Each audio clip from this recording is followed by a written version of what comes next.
नमस्कार, सच्ची रिपोर्ट में आपका स्वागत है। मैं हूं आपके साथ निकिता श्रीवास्तव। आइए रुक करते हैं आज की तमाम बड़ी खबरों का।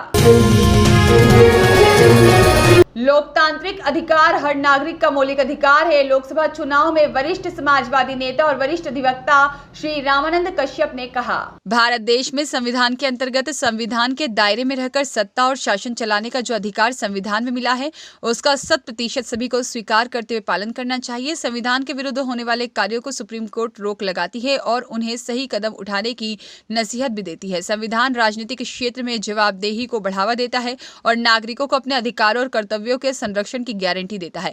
आइए आपको मिलवाते हैं जनपद कुशीनगर के शानदार संविधान के ज्ञाता रामानंद कश्यप से। साहब नमस्कार। नमस्कार। संविधान की संपूर्ण जानकारी रखने वाले आप एक अधिवक्ता हैं और जब भी सरकार डगमगाती है तो कोर्ट उस पर अपना चाबुक चलाता है, शासन सत्ता पर भी। इस वक्त की जो स्थितियां हैं, चुनाव को लेकर के तमाम तरह के पार्टियां वादे करते हुए सत्ता में आई और जनहित में काम नहीं की या की। इस वक्त 2024 के चुनाव चल रहे हैं, तो आप एक वरिष्ठ अधिवक्ता हैं। हम जानना चाहते हैं कि क्या हो सकता है इस चुनाव में, और आपकी जानकारी में चाहूँगा कि कुछ आप इस पर कहें कि समुचित जानकारी लोगों तक पहुँचाया जाए। हमारा संविधान जो है धर्मनिरपेक्ष है।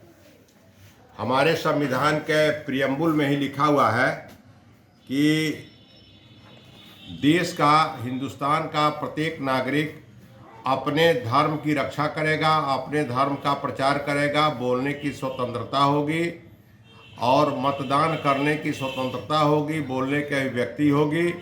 उसके अनुसार वह अपना करेगा, अपना जनप्रतिनिधि चुनेगा।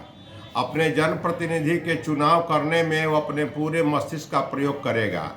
लेकिन आजकल देखा जा रहा है कि संविधान को किनारे करते हुए और धर्म के नाम पर, हिंदू मुस्लिम के नाम पर तमाम बातें तमाम पार्टियों के द्वारा कही जा रही हैं। यह बात प्रासंगिक नहीं है और यह जनता को गुमराह करने वाली बात है, जनता के बीच में भ्रम पैदा करने वाली बात है।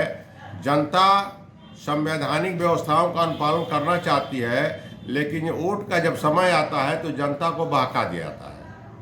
जनता जो है जाति के आधार पर फंस जाती है, जाति के आधार पर फंस जाती है और जनता जो है वर्ग, संप्रदाय और धर्म के आधार पर जनता को बांटकर राजनीति की जा रही है। यह बहुत ही दुखद बात है और आने वाला दिन जो है बहुत ही दुखद होगा। जैसे कि आज से 1000 वर्ष पहले ये भारत के लोग जो है वह गुलामी के दास्तान में बंधे हुए थे और अंग्रेजों के कार्यकाल तक ये गुलामी के दास्तान बने हुए थे। 1947 में हमारा भारत आज़ाद हुआ, लेकिन आज़ादी के कुछ समय तक तो लगा कि आज़ादी की कार्रवाइयाँ चल रही हैं और लोग आज़ाद महसूस कर रहे हैं। लेकिन वर्तमान समय में जो मामला चल रहा है यह जाति के आधार पर, वर्ग के आधार पर चल रहा है। यह बहुत ही शर्मनाक बात है। यही मुझे कहना। क्या इस पर क्या होना चाहिए? होना ये चाहिए कि संविधान में कहा गया है कि सबको शिक्षा दिया जाएगा, सबको रोजगार दिया जाएगा, सबका विकास किया जाएगा, लेकिन यह काम नहीं हो रहा है। शिक्षा पर ध्यान नहीं दिया जा रहा है, स्वास्थ्य पर ध्यान नहीं दिया जा रहा है। मानव के स्वास्थ्य की भी जिम्मेदारी जो है फंडामेंटल राइट्स में दिए हुए हैं कि राज्य सरकार की जिम्मेदारी है कि शिक्षा और दवा और मानव के विकास की कल्पना राज्य सरकार करे, लेकिन राज्य सरकार या केंद्र सरकार इस पर अमल नहीं कर रही है। यही मेरा कहना है। क्या नाम सर आपका? Ramanand Kashyap, advocate, session court, Kushinagar. TP Singh की रिपोर्ट।